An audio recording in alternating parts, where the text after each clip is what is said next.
안녕하세요. 자, 요즘 저속노화, 가속노화, 노화의 이슈가 굉장히 핫합니다. 수명이 길어지고 50세 이후의 삶이 길어지면서 어떻게 하면 노화와 질병에 걸리지 않고 남은 여생을 잘 살 수 있는가에 대한 이슈가 당연히 뜨거운데요. 그래서 항노화의 전문가이시고 예측의학 그리고 맞춤의학의 전문가이신 김기현 선생님 모시고 오늘 말씀 나눠보겠습니다. 네, 반갑습니다. 안녕하세요.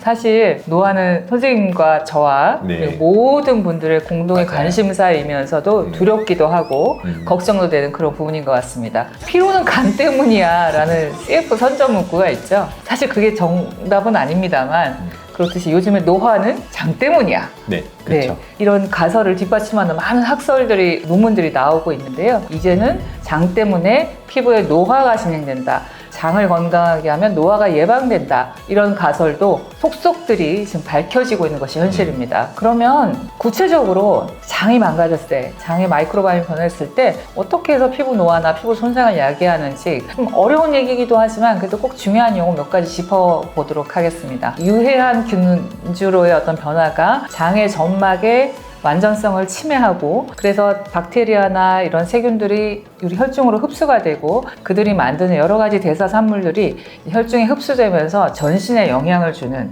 그런 효과로 인해서 결국은 유해한 효과를 보인다고 할 수 있겠습니다. 피부도 역시 마찬가지고요. 제가 이제 피부의 관점으로는 장 누수 증후군 또는 장의 마이크로바이옴의 변화가 어떤 영향을 주냐면 혈중에 흡수된 여러 가지 박테리아나 이런 부산물들의 대사산물 그리고 그걸로 인해 야기되는 어떤 염증성 사이토카인들이 이제 유발이 됩니다. 혈류를 타고 흘러가다가 피부 진피에 도달을 하게 되고요. 피부 진피에 도달을 하게 되면 당연히 이런 물질들은 이제 염증 반응이라는 걸 초래하게 됩니다. 염증 반응이 스트레스가 돼서 우리 피부의 가장 주인이 되는 세포가 있죠. 진피에 제가 항상 강조하는 거미집을 짓는 거미, 섬유아세포입니다. 진피의 골격을 유지하는 섬유아세포를 노쇠를 시키게 됩니다. 세네센스라고 제가 영어로는 표현을 하는데 노쇠라는 표현이 되고요. 이 세포는 영원히 분열하지도 않고 성장하지도 않으면서 사라지지도 않는 노쇠한 세포는 사라져야 사라지고 새로운 세포로 다시 재생이 되어야 되는데 영원히 사라지지 않고 성장을 멈춘 상태의 노쇠한 세포가 존재하게 되고요.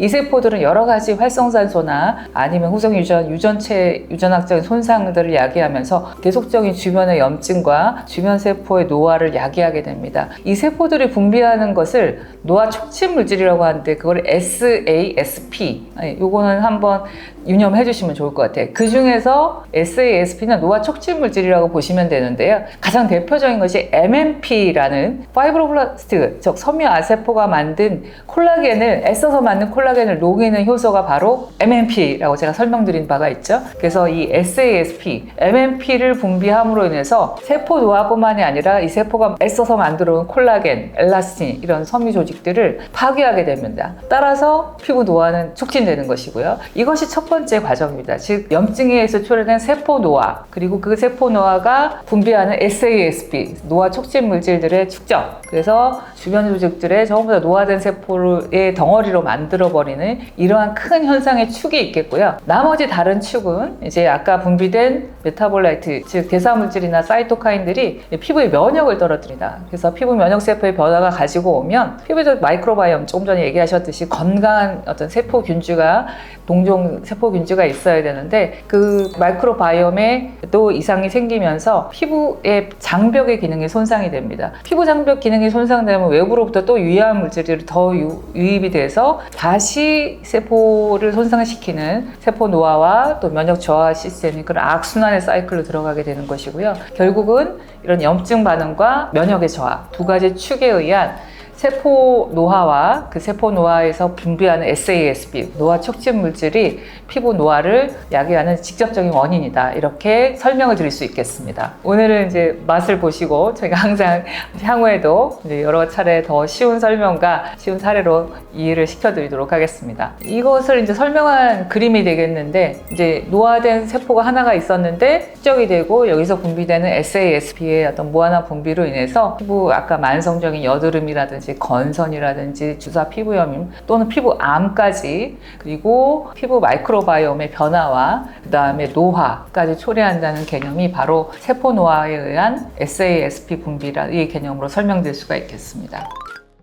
자, 이제 노화의 과정을 설명드렸기 때문에 그럼 노화는 피부로 과연 어떻게 만드는가를 보시면 좌측의 그림은 이제 영하고 건강한 피부가 되겠고요. 피부는 표피와 진피로 구성이 된다고 제가 말씀을 드리고, 표피는 피부 장벽의 기능을 구성하죠.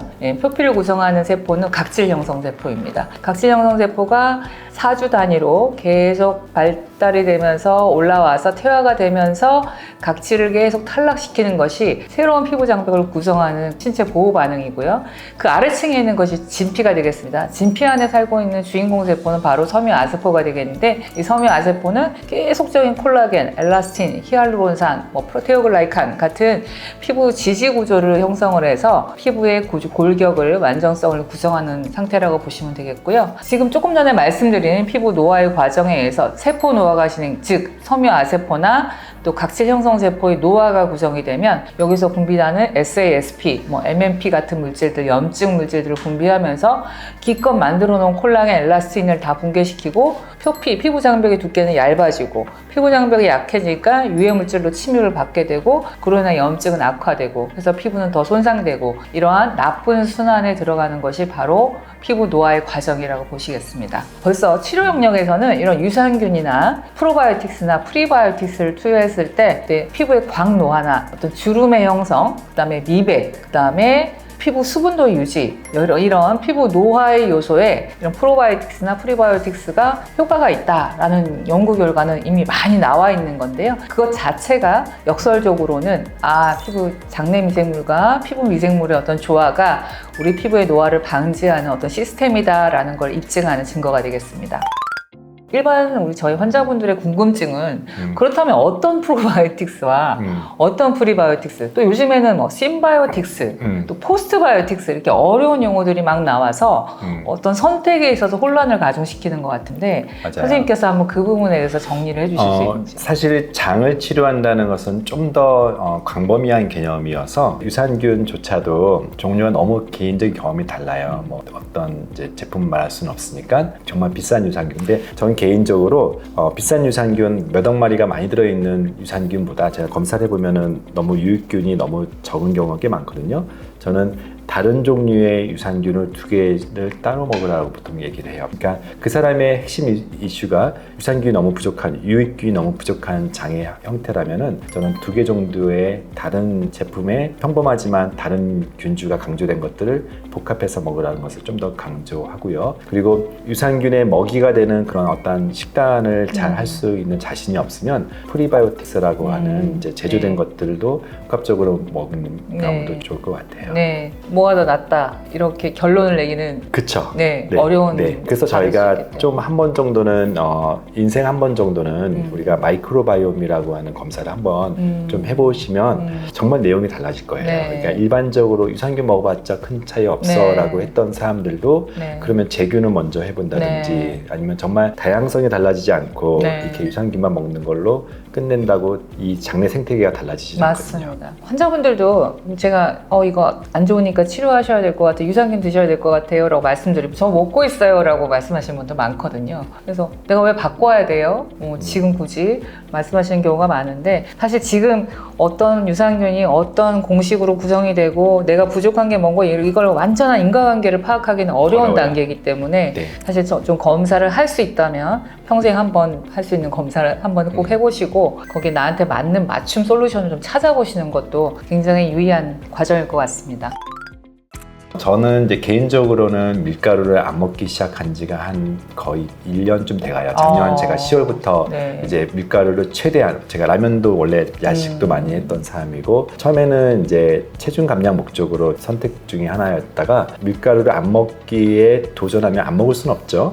치팅도 해야 되니까. 근데 최대한 적게 먹고 다양한 음식들을 먹으려고 저도 노력해 보니까 체중도 잘 빠지고 훨씬 더 건강해지고 좋은 점이 많더라고요. 그래서 사 먹더라도 조금만 부지런하게 우리가 검색을 할 수 있으면 훨씬 더 좋은 음식들을 배송시킬 수 있는 어느 정도의 좋은 공급들이 많거든요. 예를 들면 글루텐을 최소화해서 같은 김밥이어도 키토 김밥이라든지 계란이 많이 들어가 있는 김밥이라든지 같은 밀가루가 포함되어 있는 빵을 시키더라도 글루텐이 최소화된 밀가루들로 만들어진 빵이라든지 잡곡식 빵. 같은 고기를 시켜도 튀겨서 하는 고기냐 아니면은 익혀서 먹는 고기에 따라서 완전 장내미생물의 분포가 달라지거든요. 그러니까 저희가 먹던 패턴이 있으니까 금지는 못하더라도 그것을 가능한 건강한 방법 내용적뿐만 아니라 그 굽기라든지 이런 어떤 음식을 만드는 과정에 한 번이라도 좀 더 건강을 관심 가지신 분 아마 구독자분들 중에 젊은 여성분들이 많다 보니까 젊은 여성분들의 식단이 집에 가면은 냉장고에 아무것도 안 들어있는 그래서 시켜 먹는단 말이에요. 네. 근데 시켜 먹더라도 좀 한 번 더 고민해 보면서 건강한 식단을 시켜 먹거나 또는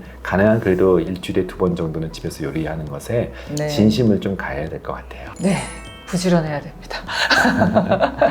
자, 오늘은 피부 노화는 장 때문이야 라는 그런 주제로 이제 얘기를 해봤는데요. 영원히 젊은 피부를 가지고 계신 여러 우리 구독자분들, 그럼 결론적으로 피부를 젊게, 그리고 10년 후에도 지금보다 별로 늙지 않은 피부를 유지하기 위해서는 이제는 장도 케어해야 되는 그런 날이 왔습니다. 그래서 제일 중요한 건 제가 항상 외적인 인자 막는 자외선 차단, 그다음에 보습제 잘 발라주시고 물 잘 드셔주시고 이렇게 하시는 거, 또 생활 습관, 제 시간에 주무시고 식사 거르지 마시고 스트레스 너무 받지 마시고 하는 그런 습관 더하기 장을 건강하게 하는 균형된 식단, 그다음에 식이섬유, 그다음에 프로바이오틱스, 프리바이오틱스의 선택, 포스트바이오틱스의 선택, 이런 문제까지 다 아우르셔야 우리는 비로소 건강한 피부와 늙지 않은 피부를 가질 수 있는 것이라고 하겠습니다. 오늘 장과 피부 노화에 대해서 전문적인 내용까지 말씀해 주신 김경철 선생님께 감사드리며 자, 우리 100살까지 이 피부로 살기로 해요. 한 가지만 앞에 넣어도 돼요? 너무 어렵죠. 근데 딱 2가지만 추천하면 돼요. 이 2가지. 네. 이제 복잡하고 뭐 유전자 얘기까지 했지만 다시 한번 강조하면 밀가루 안 먹으려고 최대한 노력하기, 침대에 핸드폰 들고 가지 않기로 최대한 노력하기. 이 2가지만 노력하면 피부 노화는 물론이거니와 장은 물론이거니와 전반적인 행복한 노화가 되는 것에 필수 조건입니다. 그것이 노화도 막지만 질병도 막고 맞아요. 암도 막고 네. 치매도 막고 잘 먹고 잘 자고 네. 그러면 행복하게 오래오래 우리가 함께 할 수 있습니다. 네. 뻔하다고 생각하실 수 있지만 네. 그러나 노력하지 않으시는 거예요. 맞아요. 알지만 실천하지 않으시는 맞아요. 우선순위를 안 두는 거예요. 네. 밀가루 안 먹기라고 하는 것에 정말 진심해 보시고 핸드폰을 잘 때 안 보는 것을 해보지 않으셨거나 안 한다고 불가능하다고 생각하시기 때문에 다시 한번 강조하면 이 2가지가 결국은 핵심이라고 생각합니다. 오늘부터 바로 시작하셔서 한 달만 우선 한번 해보시고 저희 그 다음 시간에 뵙기로 하겠습니다. 자, 오늘 말씀해주신 김경철 선생님께 감사드리고요. 저희는 다음 시간에 더 유익한 내용을 찾아뵙겠습니다. 고맙습니다. 네, 감사합니다.